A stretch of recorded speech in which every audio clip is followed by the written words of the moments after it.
Hello student, welcome to my YouTube channel. आज हम क्या करेंगे बच्चों? संज्ञा करेंगे। तो हमने फर्स्ट लेक्चर में क्या किया था? संज्ञा की थी और संज्ञा के बारे में हमने पढ़ा था। तो आज हम क्या करेंगे? संज्ञा से संबंधित कुछ हमारे प्रश्न है जो हम करेंगे, उन प्रश्नों को हल करेंगे। तो सबसे पहले बच्चों हमें प्रश्न क्या दिया गया है? हमें प्रश्न में दिया गया है कि संज्ञा के भेद हैं। संज्ञा के हमें चार ऑप्शन दिए गए हैं। ए नंबर ऑप्शन पे हमें दिया गया है 4, बी नंबर ऑप्शन पे दिया है 5, सी नंबर ऑप्शन पे दिया है 6 और डी नंबर ऑप्शन पे दिया है 7। इन चार ऑप्शन में से बताना है कि संज्ञा के भेद कितने हैं। तो बच्चों हमें ओनली सीधा पूछा गया है कि संज्ञा के भेद कितने हैं, तो हम संज्ञा के भेद है जो 5 बताएंगे। क्यों? क्योंकि इसमें संज्ञा के भेद के बारे में पूछा गया है। तो संज्ञा के भेद है जो सबसे पहले हम यहाँ लिखेंगे, संज्ञा के भेद। जिसमें से बच्चों हमारा फर्स्ट कौन सा भेद है? फर्स्ट नंबर का भेद है हमारा व्यक्तिवाचक। कौन सा होगा बच्चों? व्यक्तिवाचक।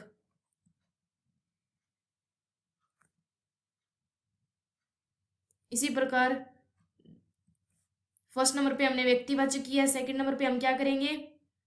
जातिवाचक।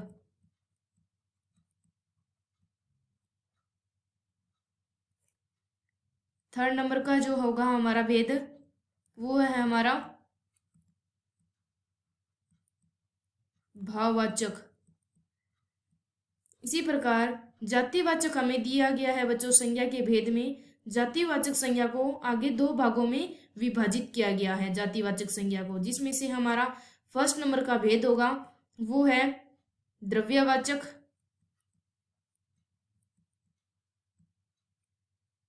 सेकंड होगा जातिवाचक में हमारा समूहवाचक। समूहवाचक है जो हमारा जातिवाचक के अंदर भेद है। इन सभी भेदों को हम मिलाएंगे तो बच्चों हमारे पास होंगे टोटल 5 भेद। इसीलिए हमारे पास दिए गए चार ऑप्शन में से ऑप्शन नंबर बी पे लिखा है 5। ये बी नंबर ऑप्शन है जो हमारे दिए गए प्रश्न का सही उत्तर है। क्यों? क्योंकि संज्ञा के भेद पूछे गए हैं। तो संज्ञा के भेद एक नंबर पे हमने व्यक्तिवाचक किया है और 2 नंबर पे जातिवाचक और 3 नंबर पे भाववाचक। जातिवाचक के अंदर हमने दो भागों में विभाजित किया जातिवाचक को, जिसमें फर्स्ट नंबर का भाग है हमारा द्रव्यवाचक और सेकंड है समूहवाचक। इन पांचों को मिलाएंगे। सेकंड नंबर के प्रश्न में हमें दिया गया है इनमें जातिवाचक संज्ञा है। प्रश्न हमें क्या दिया गया है कि इनमें जातिवाचक संख्या कौन सी है? तो हमें फर्स्ट नंबर ऑप्शन पे क्या दिया गया है? फर्स्ट नंबर ऑप्शन पे हमें लड़का दिया है, बी नंबर ऑप्शन पे सेना, सी नंबर ऑप्शन पे है श्याम और डी नंबर ऑप्शन पे है दुख। इन चार ऑप्शन में से बताना है कि जातिवाचक संज्ञा क्या कौन सी है। तो जातिवाचक संज्ञा की परिभाषा होती है बच्चों, तो हमने आपको फर्स्ट लेक्चर में बताया था कि जातिवाचक संज्ञा की परिभाषा है प्राणियों एवं पदार्थों की संपूर्ण जाति का बोध कराने वाली संख्या को क्या कहेंगे हम? जातिवाचक संज्ञा। क्या कहेंगे बच्चों? जातिवाचक संज्ञा। इसी प्रकार जातिवाचक संज्ञा का जो क्षेत्र है वो व्यक्तिवाचक संज्ञा की तुलना में अधिक होता है। तो सबसे पहले हम क्या करेंगे? हमें यहाँ कौन सा दिया गया है? जातिवाचक संज्ञा। तो सबसे पहले हम जातिवाचक संज्ञा की परिभाषा लिखेंगे। तो परिभाषा इसकी होगी बच्चों, प्राणियों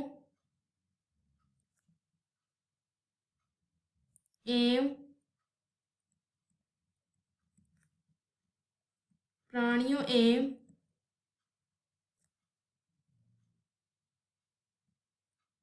पदार्थों की संपूर्ण पदार्थों की संपूर्ण जाति का बोध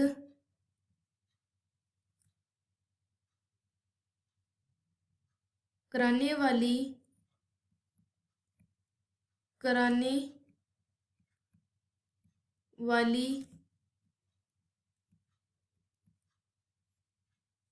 संज्ञा जातिवाचक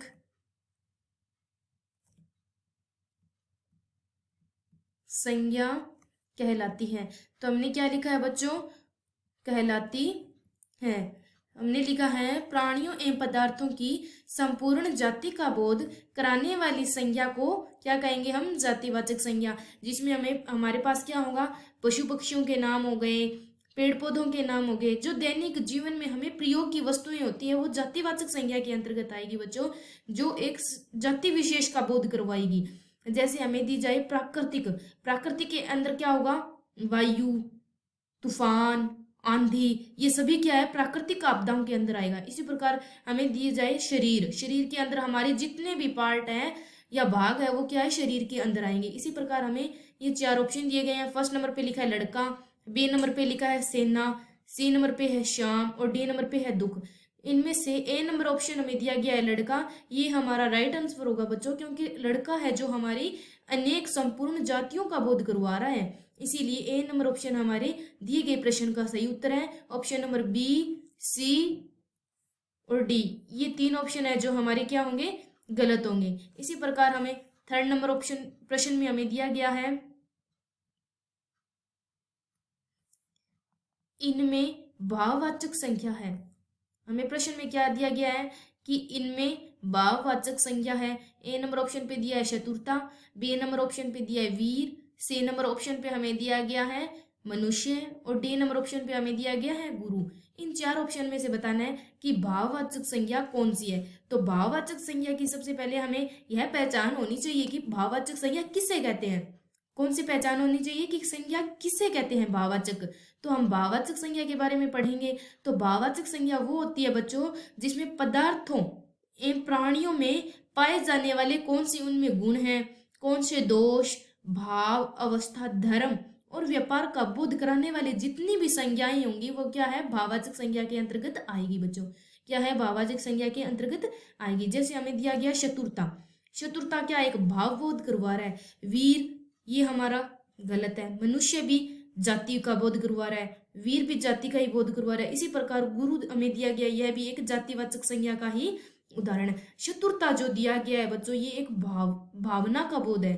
हम कह सकते हैं कि हमारी भावना से लिया गया है। इसमें प्राणियों में पाए जाने वाला एक ये गुण दोष है चतुरता, इसीलिए ये भाववाचक संज्ञा है। ए नंबर ऑप्शन हमारा सही होगा। तो हम भाववाचक संज्ञा की परिभाषा लिखेंगे बच्चों, पदार्थों एवं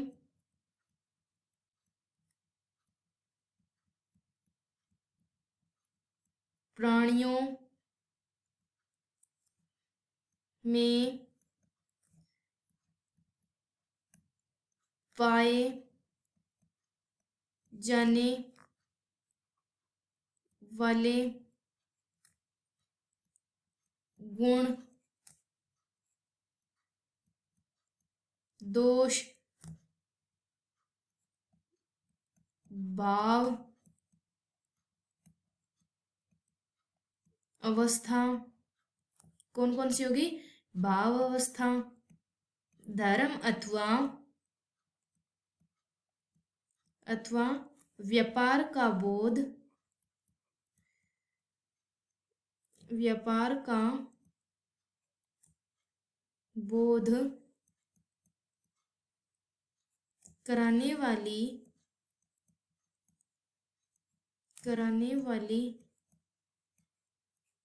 संज्ञा भाववाचक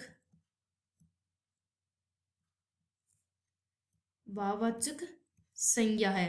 कौन सी होगी हमारी, भाववाचक संज्ञा, जिसमें हमारा उत्तर होगा बच्चों ऑप्शन नंबर ए पे हमें दिया गया है चतुरता। ये हमारे दिए गए प्रश्न का सही उत्तर है। तो हमने क्या लिखा है इसमें, इनमें भाववाचक संज्ञा कौन सी होगी, पदार्थों एवं प्राणियों में पाए जाने वाले गुण, दोष, भाव, अवस्था, धर्म अथवा व्यापार का बोध कराने वाली संज्ञा को भाववाचक संज्ञा कहते हैं। इसीलिए दिए गए प्रश्न के आधार पे ए नंबर ऑप्शन पे हमें दिया गया चतुरता, ये हमारी गुण दोष अवस्था के आधार पे दिया गया है, इसीलिए ऑप्शन नंबर ए हमारे दिए गए प्रश्न का सही उत्तर है। नेक्स्ट हमें प्रश्न दिया गया है बच्चों, हमें प्रश्न दिया गया है कि इनमें जातिवाचक संज्ञा है, इनमें जातिवाचक संज्ञा नहीं है। सॉरी बच्चों, हमें क्या दिया गया है कि इसमें कौन सी हमारी जातिवाचक संज्ञा नहीं है। तो हमें प्रश्न में सबसे पहले ये ये ध्यान रखने योग्य बात है कि जातिवाचक संज्ञा नहीं दिया गया है। तो सबसे पहले इनमें 4 ऑप्शन दिए गए हैं। फर्स्ट नंबर ऑप्शन पे दिया है जवान, बी नंबर ऑप्शन पे हमें दिया गया है बालक, सी नंबर ऑप्शन पे दिया है सुंदर, डी नंबर ऑप्शन पे दिया है मनुष्य।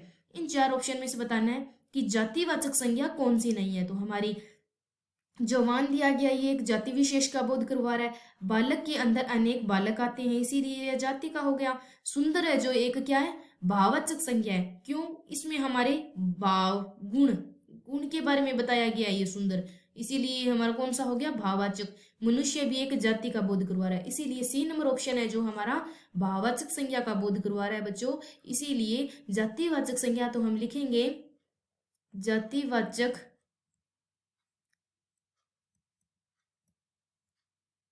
नहीं है, वह है हमारा सुंदर। ठीक है, इसी प्रकार हमें दिया गया है सुंदर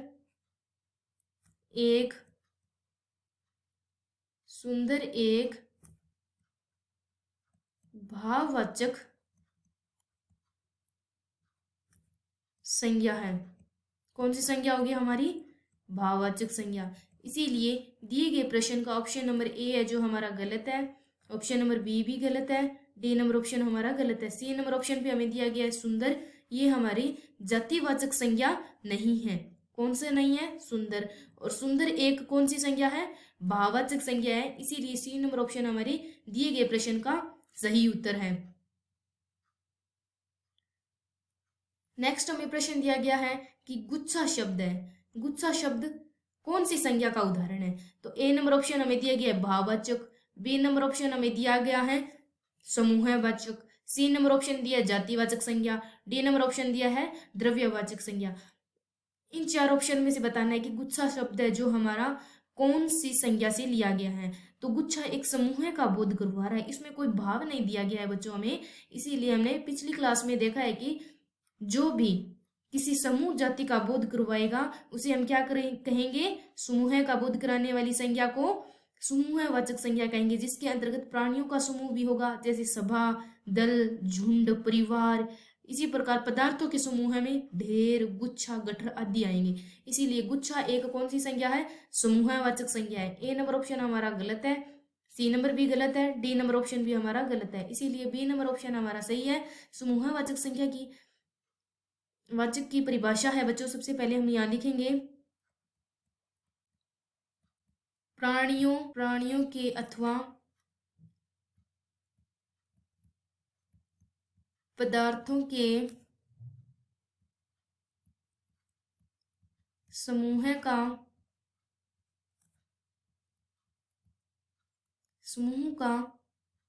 बोध कराने वाली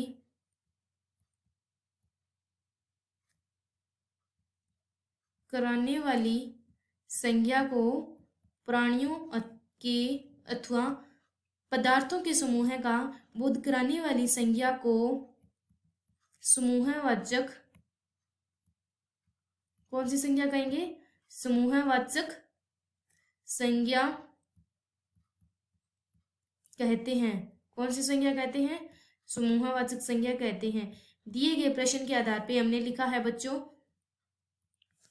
प्राणियों के अथवा पदार्थों के समूह का बोध कराने वाली संज्ञा को कौन सी संज्ञा कहेंगे, समूहवाचक संज्ञा। दिए गए प्रश्न का जो हमें दिया गया है उदाहरण गुच्छा, ये हमारे ऑप्शन नंबर बी समूहवाचक संज्ञा का उदाहरण है। इसीलिए दिए गए प्रश्न का ऑप्शन नंबर बी हमारा राइट आंसर है। फिर हमें प्रश्न दिया गया है कि समाज किस संज्ञा का उदाहरण है, समाज किस संज्ञा का उदाहरण है। ए नंबर ऑप्शन पे हमें दिया गया है समूहवाचक, बी नंबर पे दिया है व्यक्तिवाचक, सी नंबर ऑप्शन पे दिया है द्रव्यवाचक, डी नंबर ऑप्शन पे दिया है जातिवाचक। इन 4 ऑप्शन में से बताना है कि समाज है जो किस संज्ञा का उदाहरण है। तो हमें ए नंबर ऑप्शन पे दिया समूह का बोध करवा रहा है बच्चों समाज एक, इसीलिए यह प्राणियों का समूह के अंतर्गत आता है समाज, इसीलिए ए नंबर ऑप्शन हमारा सही है। व्यक्तिवाचक संज्ञा जब होगी जब किसी वस्तु अथवा व्यक्ति का बोध होगा, इसीलिए बी नंबर ऑप्शन भी हमारा गलत है। द्रव्यवाचक संख्या क्या होगी, जिसमें पदार्थों के नापतोल एवं वस्तुओं के बारे में कहा जाए उसे द्रव्यवाचक संज्ञा कहते हैं, इसीलिए सी नंबर ऑप्शन भी हमारा गलत है। डी नंबर पे हमें दिया है जातिवाचक। तो जातिवाचक संज्ञा की परिभाषा है प्राणियों एवं पदार्थों की संपूर्ण जाति का बोध कराने वाली संज्ञा को क्या कहेंगे, जातिवाचक संज्ञा। इसीलिए डी नंबर ऑप्शन भी हमारा गलत है। ए नंबर ऑप्शन पे दिया समूह, ये हमारा सही है क्योंकि समाज एक समूह का बोध करवा रहा है, इसीलिए ये ए नंबर ऑप्शन हमारा सही होगा। तो हम समूहवाचक संज्ञा की परिभाषा लिखेंगे प्राणियों के अथवा पदार्थों के समूह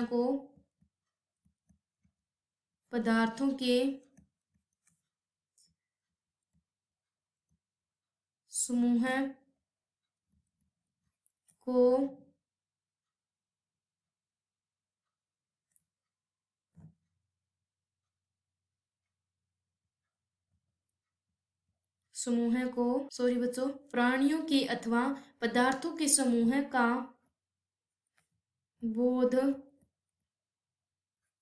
कराने वाली संज्ञा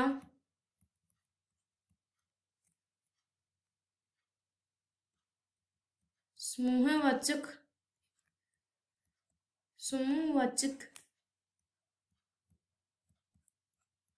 संज्ञा कहलाती।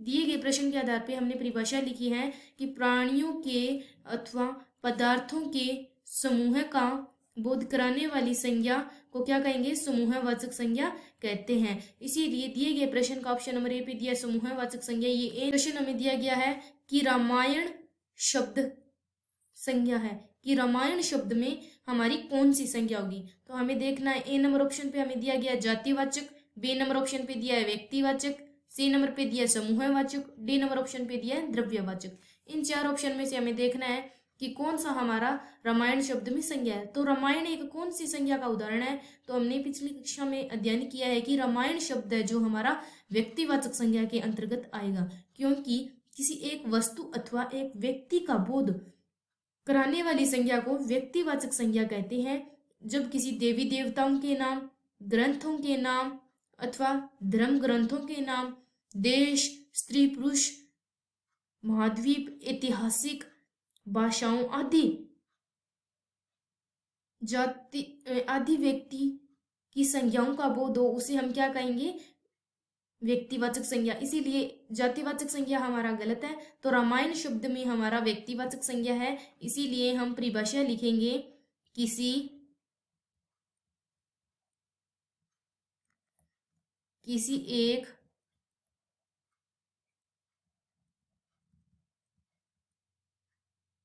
एक वस्तु अथवा एक व्यक्ति का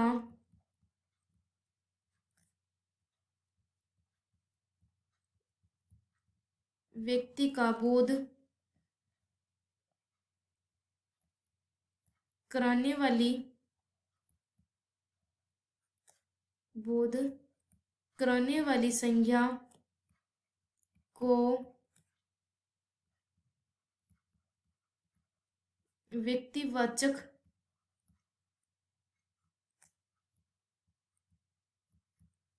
संज्ञा कहते हैं। किसी एक वस्तु अथवा एक व्यक्ति का बोध कराने वाली संज्ञा को व्यक्तिवाचक संज्ञा कहते हैं। इसीलिए हमें चार ऑप्शन दिए गए हैं। रामायण शब्द है जो एक व्यक्तिवाचक संज्ञा का उदाहरण है, इसीलिए बी नंबर ऑप्शन हमें दिया गया है व्यक्तिवाचक। ये हमारे दिए गए प्रश्न का बी नंबर ऑप्शन सही उत्तर है। ए नंबर पे दिया जातिवाचक, ये हमारा गलत है। समूहवाचक भी गलत है। द्रव्यवाचक ऑप्शन भी हमारा गलत है। रामायण शब्द है जो व्यक्तिवाचक संज्ञा का उदाहरण है, इसीलिए बी नंबर ऑप्शन हमारा राइट आंसर है। नेक्स्ट हमें प्रश्न दिया गया है बच्चों, हमें नेक्स्ट प्रश्न दिया गया है कि वह पूरी यात्रा पे गया था।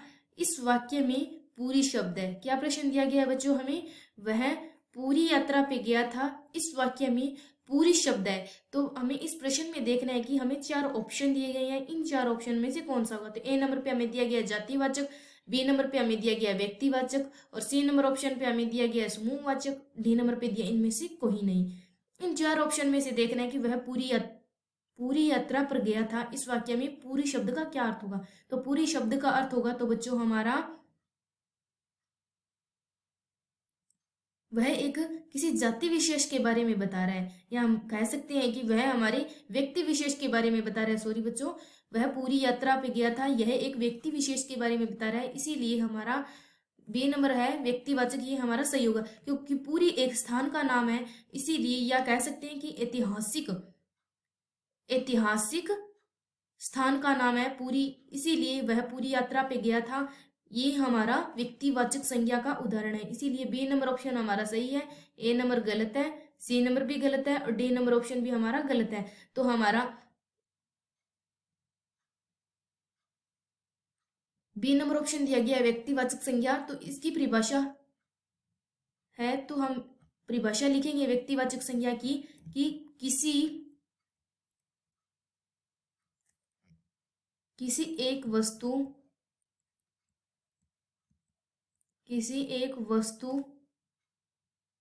अथवा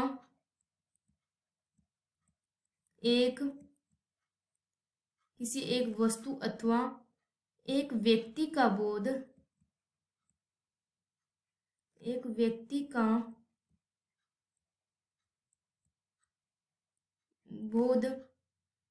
कराने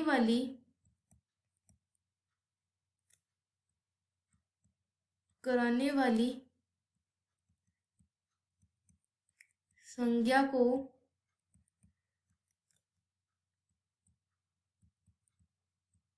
हमें प्रश्न दिया गया है वह पूरी यात्रा पे गया था, इस वाक्य में पूरी शब्द है, तो पूरी एक शब्द है जो हमारा किसी एक वस्तु अथवा एक व्यक्ति का बोध कराने वाली संज्ञा को हम व्यक्तिवाचक संज्ञा कहते हैं। इसीलिए प्रश्न में हमें दिया गया है पूरी शब्द हमारा व्यक्तिवाचक संज्ञा से लिया गया है, इसीलिए बी नंबर ऑप्शन व्यक्तिवाचक संज्ञा ये हमारा राइट आंसर है। नेक्स्ट हमें प्रश्न दिया गया है कि सुंदरता कौन सी संज्ञा है। प्रश्न हमें दिया गया है कि सुंदरता कौन सी संज्ञा है। इसमें ए नंबर ऑप्शन पे दिया है जातिवाचक, बी नंबर ऑप्शन है भाववाचक, सी नंबर ऑप्शन है व्यक्तिवाचक, डी नंबर ऑप्शन है समूहवाचक। इन 4 ऑप्शन में से बताना है कि सुंदरता में कौन सी हमारी संज्ञा है। तो सुंदरता एक भावना का बोध करवा रहा है बच्चों, या भाव का बोध करवा रहा है, इसीलिए यह हमारा भाववाचक संज्ञा होगा। इसमें हमारी जाति विशेष की कोई बात नहीं कही गई, इसीलिए ये हमारा गलत है। भाववाचक सही है, व्यक्तिवाचक दिया है ये भी गलत है, और समूह का बोध भी नहीं करवा रहा सुंदरता, इसीलिए ये ऑप्शन भी हमारा गलत है। तो हम सुंदरता की परिभाषा लिखेंगे, सुंदरता हमारा भाववाचक संज्ञा है। तो भाववाचक संज्ञा की परिभाषा है पदार्थों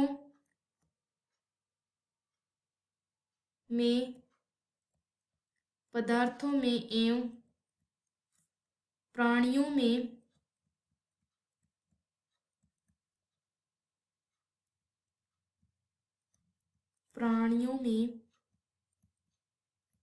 पाए जाने वाले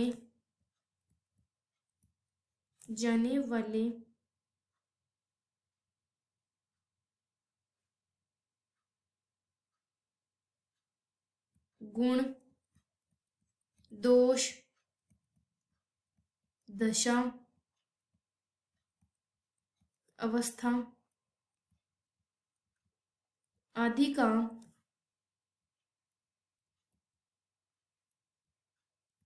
आदि का बोध करवाए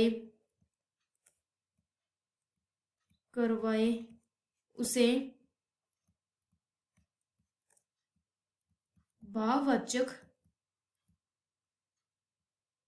भाववाचक संज्ञा कहते हैं।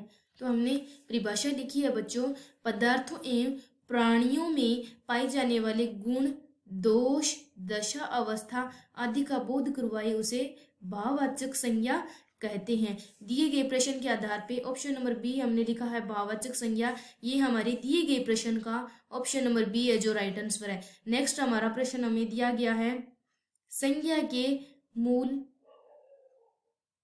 भेद है। प्रश्न में क्या दिया गया है कि संज्ञा के मूल भेद है। तो ऑप्शन नंबर ए पे दिया गया है 2, बी नंबर ऑप्शन पे दिया है 3, सी नंबर ऑप्शन पे दिया है 4, डी नंबर ऑप्शन पे दिया है 5। तो हमें इस प्रश्न में क्या पूछा गया है, संज्ञा के मूल भेद कितने हैं। तो हमें पहले प्रश्न में पूछा गया था कि संज्ञा के भेद है, तो उसमें हमारे 5 भेद होंगे, क्योंकि हमें मूल भेद के बारे में नहीं पूछा गया था बच्चों। क्या नहीं पूछा गया था, मूल भेद। ओनली उसमें पूछा गया था कि संज्ञा के भेद है, इसीलिए तो हमें संज्ञा के भेद 5 लिखे थे। परंतु हमें इस प्रश्न में मूल भेद पूछे गए हैं, तो हम संज्ञा के जो मूल भेद है वो 3 हमें बताई गई हैं। तो हम लिखेंगे संज्ञा के मूल भेद। फर्स्ट नंबर का होगा हमारा व्यक्तिवाचक। फर्स्ट कौन सा होगा हमारा, व्यक्तिवाचक। सेकंड है जातिवाचक। थर्ड होगा हमारा भाववाचक। थर्ड कौन सा है हमारा, भाववाचक। तो हमें इस प्रश्न में दिया गया है कि संज्ञा के मूल भेद 3 है, जिसमें फर्स्ट है हमारा व्यक्तिवाचक, सेकंड हमें दिया है जातिवाचक, थर्ड हमें दिया गया है भाववाचक। तो संज्ञा की मूल भेद है, संज्ञा के मूल भेद ऑप्शन नंबर बी पे हमें दिया गया है 3। ये बी नंबर ऑप्शन हमारे दिए गए प्रश्न का राइट आंसर है। ए नंबर ऑप्शन गलत है, सी नंबर ऑप्शन भी गलत है, डी नंबर ऑप्शन भी हमारा गलत है। हमें प्रश्न दिया गया है बच्चों नेक्स्ट कि किस वाक्य में भाववाचक संज्ञा का प्रयोग हुआ है। किस वाक्य में भाववाचक संज्ञा का प्रयोग हुआ है। तो सबसे पहले हमें फर्स्ट नंबर पे वाक्य दिया गया है, सभी में काफी भीड़ थी। सभी में क्या थी, काफी भीड़ थी। बी नंबर ऑप्शन पे दिया है राम ने रावण को मारा। राम ने रावण को मारा। सी नंबर में दिया गया है कि चालाकी नहीं करो। कौन सी है, सी नंबर ऑप्शन पे कि चालाकी नहीं करो। इसी प्रकार हमें नेक्स्ट डी नंबर पे दिया गया है कि इनमें से कोई नहीं। प्रश्न में हमसे दिया गया है कि किस वाक्य में भाववाचक संज्ञा का प्रयोग हुआ है। तो भाव का अर्थ, भाववाचक संज्ञा की परिभाषा है कि पदार्थों एवं प्राणियों में पाए जाने वाले गुण, दोष, अवस्था, धर्म, व्यापार का बोध कराने वाली संज्ञा को क्या कहेंगे, हम भाववाचक संज्ञा कहेंगे। सभा में काफी भीड़ थी, ये सभा का है जो हमारा एक जाति विशेष का बोध करवा रहा है। सॉरी बच्चों, सभा एक समूह का बोध करवा रहा है, इसीलिए ए नंबर ऑप्शन है जो हमारा इस प्रश्न का गलत उत्तर है। इसी प्रकार बी नंबर दिया में राम ने रावण को मारा, ये ऑप्शन भी हमारा व्यक्ति विशेष से लिया गया है, इसीलिए बी नंबर ऑप्शन भी हमारा गलत है। सी नंबर ऑप्शन हमें दिया गया चालाकी नहीं करो, ये एक भाववाचक संज्ञा का उदाहरण है, इसीलिए सी नंबर हमारा सही है। डी नंबर ऑप्शन हमें दिया गया है कि इनमें कोई नहीं है, इनमें से कोई नहीं है, तो ये डी नंबर ऑप्शन है हमारे दिया गया, ये डी नंबर ऑप्शन हमारा क्या है, गलत है। इसीलिए सी नंबर ऑप्शन हमें दिया गया चालाकी नहीं करो, ये हमारी भाववाचक संज्ञा का उदाहरण है। तो हम भाववाचक संज्ञा की परिभाषा लिखेंगे कि पदार्थों एवं प्राणियों में पाए जाने वाले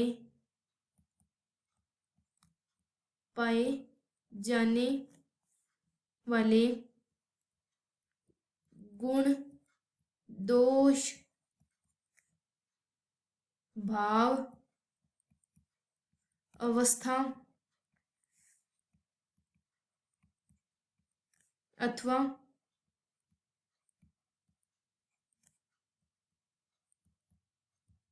व्यापार का बोध कराने वाली संज्ञा को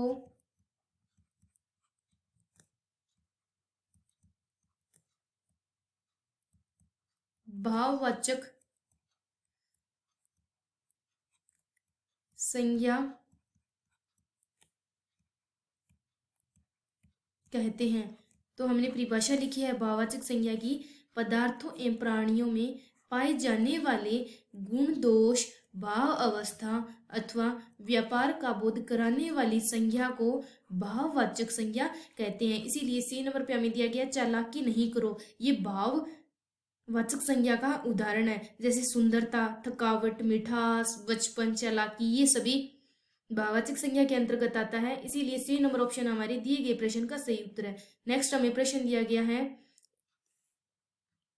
इनमें द्रव्यवाचक से संबंध वाक्य है कि द्रव्यवाचक से कौन सा जो हमारा वाक्य है जो उससे संबंधित है। तो ए नंबर ऑप्शन पे हमें दिया गया है कि पटना अच्छा शहर है, और बी नंबर ऑप्शन हमें दिया गया चांदी महंगी है।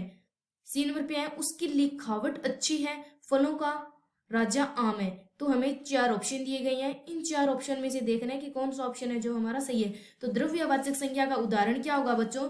द्रव्यवाचक संज्ञा का उदाहरण है नाप तोल के पदार्थों अथवा वस्तुओं आदि का बोध कराने वाली संज्ञा को क्या कहेंगे हम? द्रव्यवाचक। जिस वस्तु को हम आसानी से तोल सकें, माप सकें, या कह सकते हैं कि जिसे गिना जाए, उसे क्या कहेंगे? द्रव्यवाचक संज्ञा कहेंगे। इसीलिए पटना एक अच्छा शहर है, इसको हम नाप तोल भी नहीं सकते और ना ही हम इसको पदार्थ या वस्तु को देख सकते हैं।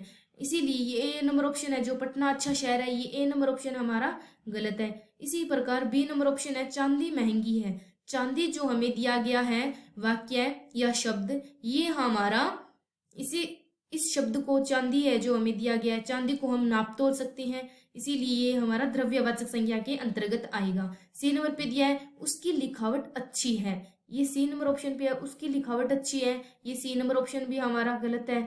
फलों का राजा आम है, ये ऑप्शन भी हमारा गलत है। बी नंबर है उसकी लिखावट अच्छी है, ये ऑप्शन भी गलत है। बी नंबर पे दिया चांदी महंगी है, ये हमारा द्रव्यवाचक संज्ञा के अंतर्गत आएगा। तो बच्चों हम द्रव्यवाचक संज्ञा की परिभाषा लिखेंगे, नाप तोल पदार्थों अथवा वस्तुओं,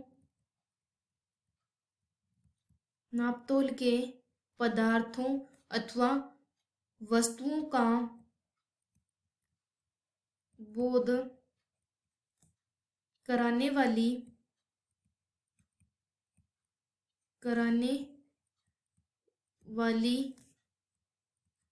संज्ञा को द्रव्यवाचक संज्ञा कहते हैं। कौन सी संज्ञा कहते हैं? द्रव्यवाचक संज्ञा कहते हैं। दिए गए प्रश्न के आधार पे हमने लिखा है परिभाषा, नापतोल के पदार्थों अथवा वस्तुओं का बोध कराने वाली संज्ञा को द्रव्यवाचक संज्ञा कहते हैं। तो बी नंबर ऑप्शन पे है चांदी महंगी है, ये बी नंबर ऑप्शन हमारे दिए गए प्रश्न का द्रव्यवाचक संज्ञा का सही उदाहरण है। बी नंबर ऑप्शन हमारा इस प्रश्न का राइट आंसर है। फिर हमें प्रश्न दिया गया है कि समूहवाचक संज्ञा की पहचान करें। समूहवाचक संज्ञा की पहचान करने के लिए ए नंबर ऑप्शन पे दिया है राम, घी, बी नंबर ऑप्शन है, सी नंबर ऑप्शन पे नदी, डी नंबर ऑप्शन हमें दिया गया है टीम। इन चार ऑप्शन में से देखना है कि समूहवाचक संज्ञा का कौन सा है जो हमारा सही उत्तर होगा। राम हमें दिया गया ये व्यक्ति का नाम है, घी है जो द्रव्यवाचक संज्ञा के अंतर्गत आएगा क्योंकि घी को हम नाप तोल सकते हैं। इसी प्रकार नदी हमें जो दिया गया है, नदी एक समूह का बोध नहीं करवाती है बच्चों। क्यों नहीं करवाती? क्योंकि नदी एक, नदियों के नाम हो गए जो है व्यक्तिवाचक संज्ञा के अंतर्गत आते हैं। इसीलिए टीम हमें दिया गया है, ऑप्शन नंबर हमें क्या दिए गई है? टीम। ये टीम है जो एक समूह का बोध करवाती है, इसीलिए डी नंबर ऑप्शन हमारा सही है। ए नंबर ऑप्शन गलत है, बी नंबर भी गलत है, सी नंबर ऑप्शन भी गलत है। डी नंबर पे लिखा है टीम, ये हमारा सही है। तो समूहवाचक संज्ञा की परिभाषा लिखेंगे, प्राणियों अथवा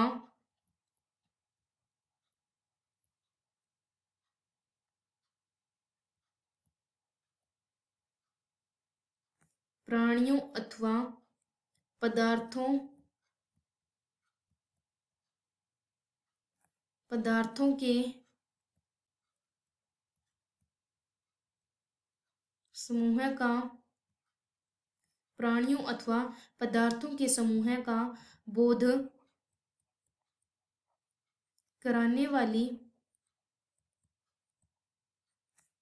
वाली संज्ञा को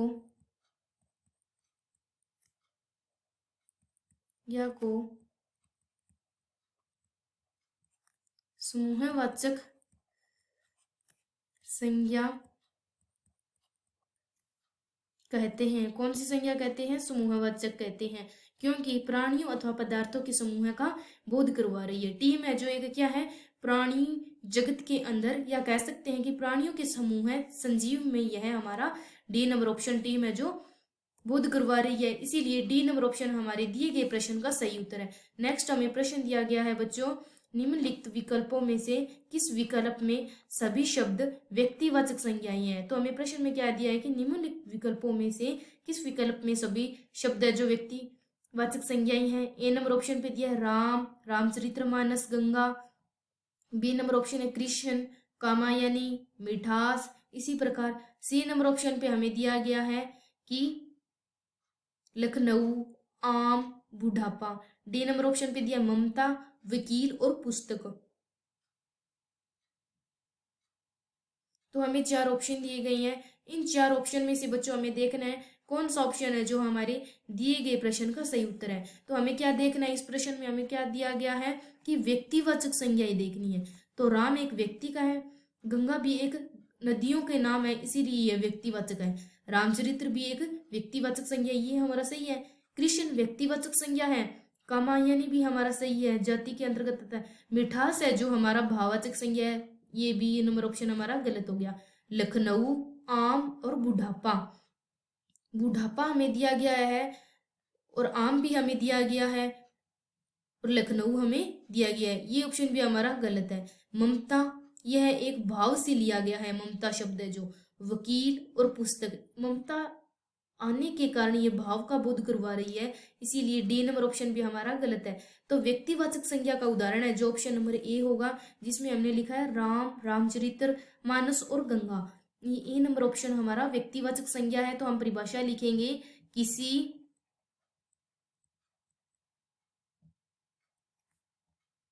एक वस्तु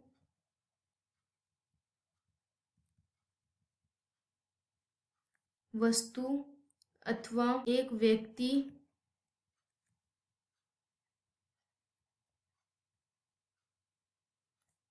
व्यक्ति का बोध कराने वाली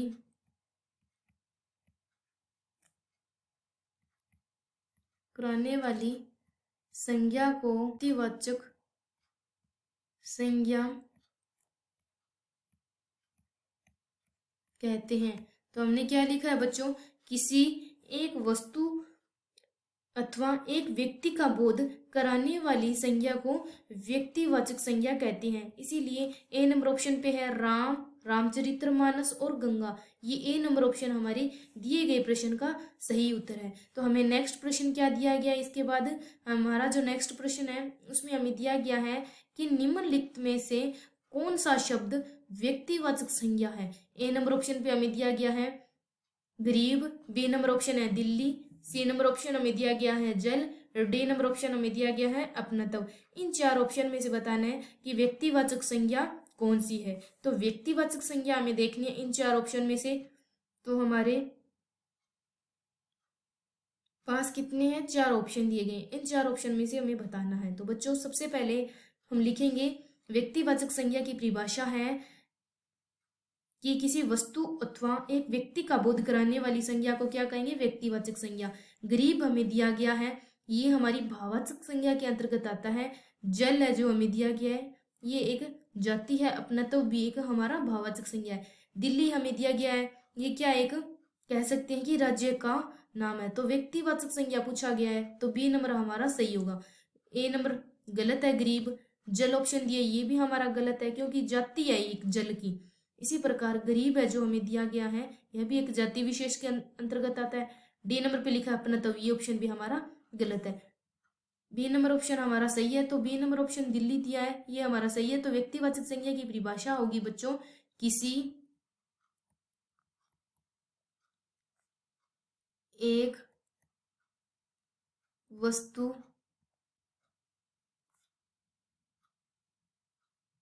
अथवा एक व्यक्ति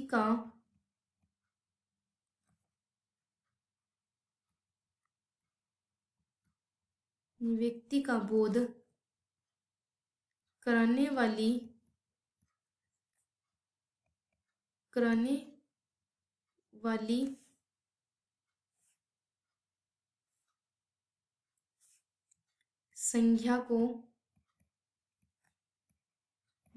वाली संज्ञा को व्यक्तिवाचक संज्ञा कहते हैं। क्या कहते हैं?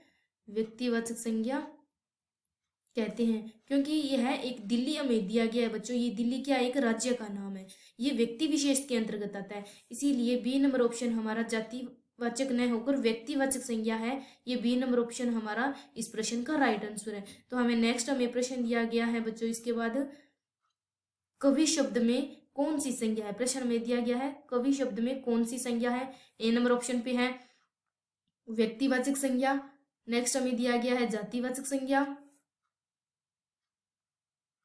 बी नंबर पे है जातिवाचक संज्ञा, सी नंबर पे लिखा है द्रव्यवाचक संज्ञा, डी नंबर ऑप्शन पे है भाववाचक संज्ञा। इन चार ऑप्शन में से बताना है कौन सा ऑप्शन है जो कवि शब्द में संज्ञा का बोध करवा रहा है। तो हमें चार ऑप्शनों में से देखना है। कवि एक क्या है बच्चों, जाति है, व्यक्ति विशेष न होकर यह एक जाति विशेष के बारे में बताया गया है। इसीलिए ए नंबर ऑप्शन व्यक्तिवाचक ये हमारा गलत है, जातिवाचक सही होगा। द्रव्यवाचक ये नहीं है, क्योंकि किसी वस्तु को अगर नापा या तोला जाए उसे हम कहेंगे द्रव्यवाचक, इसीलिए सी नंबर गलत है। भाववाचक ही है, प्राणियों में गुण दोष दशा अवस्था का बोध करवाए, ये डी नंबर ऑप्शन भी हमारा गलत है। जातिवाचक संज्ञा है कवि हमारा, जातिवाचक संज्ञा की परिभाषा है कि प्राणियों एवं पदार्थों की संपूर्ण जाति का बोध हो, उसे हम क्या कहेंगे, जातिवाचक। ये कवि एक क्या है, अनेक कवियों की जाति का बोध करवा रहा है बच्चों, इसीलिए ये जातिवाचक है। तो हम परिभाषा लिखेंगे, परिभाषा है इसकी प्राणियों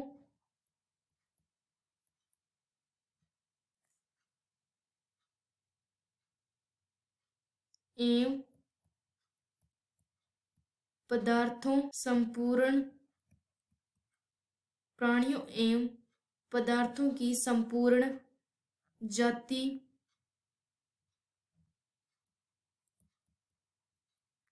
का बोध हो, उसे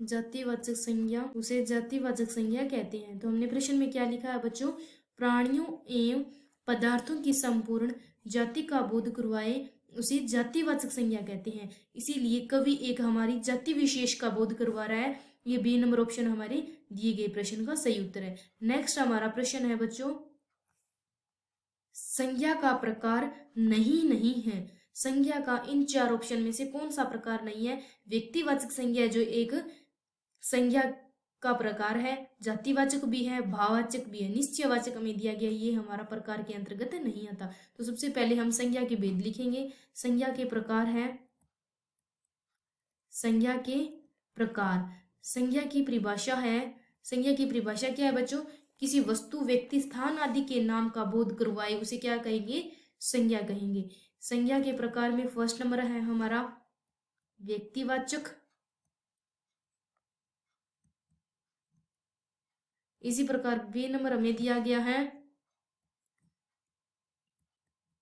जातिवाचक, थर्ड नंबर पे है हमारा भाववाचक। बी नंबर हमें क्या दिया गया है, जातिवाचक। तो जातिवाचक संज्ञा के अंतर्गत दो भाग है, जिसमें से पहला है हमारा द्रव्यवाचक, कौन सा होगा, द्रव्यवाचक। फिर हमें नेक्स्ट है जो होगा समूहवाचक, जाति के अंतर्गत कौन सा होगा, समूहवाचक संज्ञा। इसी प्रकार ये हमारा संज्ञा का प्रकार है जो कौन सा नहीं होगा, निश्चयवाचक। व्यक्तिवाचक भी है, जातिवाचक भी है, निश्चयवाचक जो है नहीं है। इसीलिए दिए गए प्रश्न का सी नंबर ऑप्शन है जो हमारा राइट आंसर होगा। ए नंबर गलत है, बी नंबर भी गलत है, डी नंबर ऑप्शन भी हमारा गलत है। तो हमें प्रश्न में पूछा गया है संज्ञा का प्रकार नहीं है, निश्चयवाचक है जो हमारा संज्ञा का प्रकार नहीं है बच्चों। नेक्स्ट हमें प्रश्न दिया गया है, गोस्वामी तुलसीदास ने रामचरितमानस की रचना की, वाक्य में संज्ञा है। क्या है? गोस्वामी तुलसीदास ने रामचरितमानस की रचना की, इस वाक्य में कौन सी संज्ञा है? गोस्वामी तुलसीदास हमें दिया गया है। सबसे जो हमारी महत्वपूर्ण बात यह है कि तुलसीदास हमें जो नाम दिया है ये व्यक्ति विशेष के बारे में बताया गया है, तो इसीलिए ये व्यक्तिवाचक संज्ञा है, भाववाचक संज्ञा नहीं होगी, ना ही ये समूह है और ना ही एक जातिवाचक है। ये हमारा व्यक्ति विशेष से लिया गया है, इसीलिए इसमें व्यक्तिवाचक संज्ञा है। तो हम व्यक्तिवाचक संज्ञा की परिभाषा लिखेंगे, किसी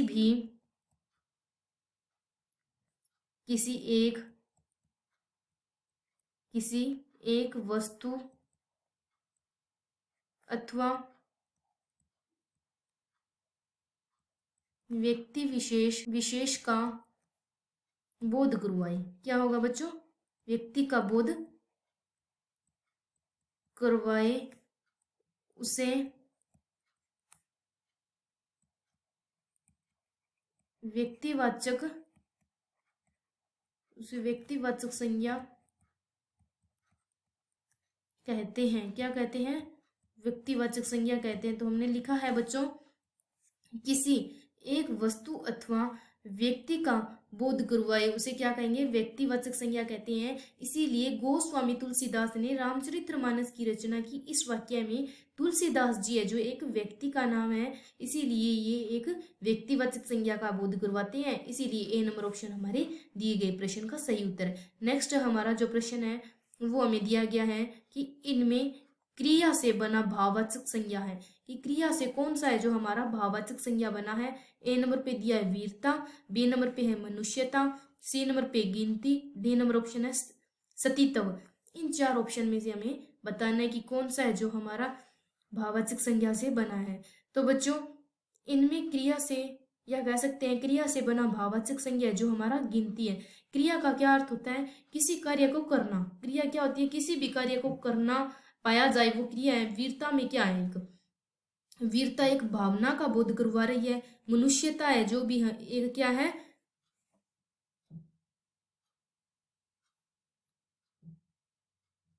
भाववाचक संज्ञा का बोध नहीं करवा रही। गिनती हमें जो दिया गया है वो एक क्रिया से बना भाववाचक संज्ञा है, इसीलिए ये हमारा सी नंबर ऑप्शन है जो सही होगा।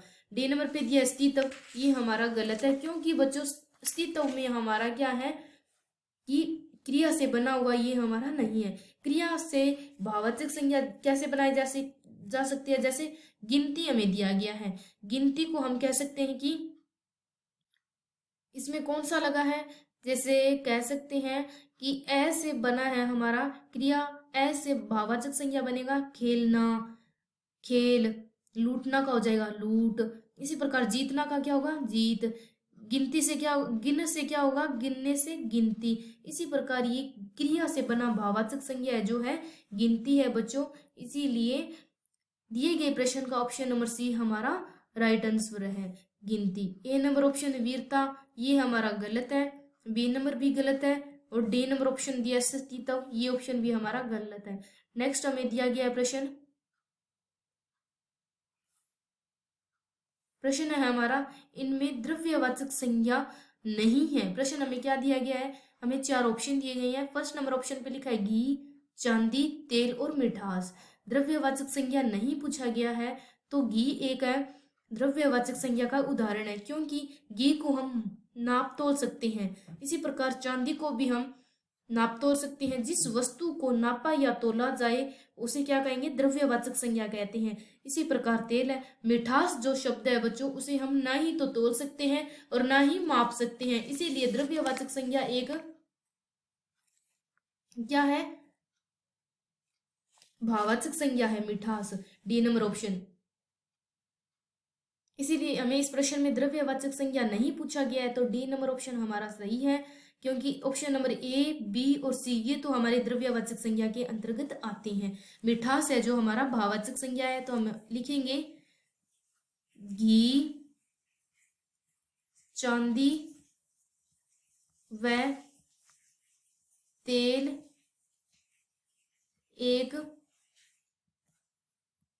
द्रव्यवाच्य या द्रव्यवाचक संज्ञा है। और मिठास शब्द हम लिखेंगे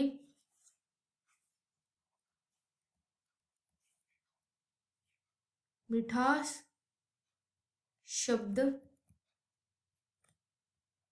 द्रव्य। दिए गए प्रश्न के आधार पे मिठास जो शब्द है यह शब्द भाववाचक संज्ञा है। कौन सी संज्ञा? यह शब्द एक भाववाचक संज्ञा है। दिए गए प्रश्न के आधार पे डी नंबर पे लिखा है मिठास, ये द्रव्यवाचक संज्ञा नहीं है, इसीलिए डी नंबर ऑप्शन हमारे दिए गए प्रश्न का सही उत्तर है। जो बच्चों आज हमारा जो संज्ञा का टॉपिक था ये समाप्त हो गया है। और फर्स्ट नंबर लेक्चर में हमने क्या किया था? संज्ञा के बारे में पढ़ा था। सेकंड लेक्चर में हमने क्या किया? संज्ञा से जुड़े हुए प्रश्न किए। इसीलिए ये हमारा सेकंड नंबर का जो लेक्चर था ये आज यहाँ समाप्त हो गया है। धन्यवाद।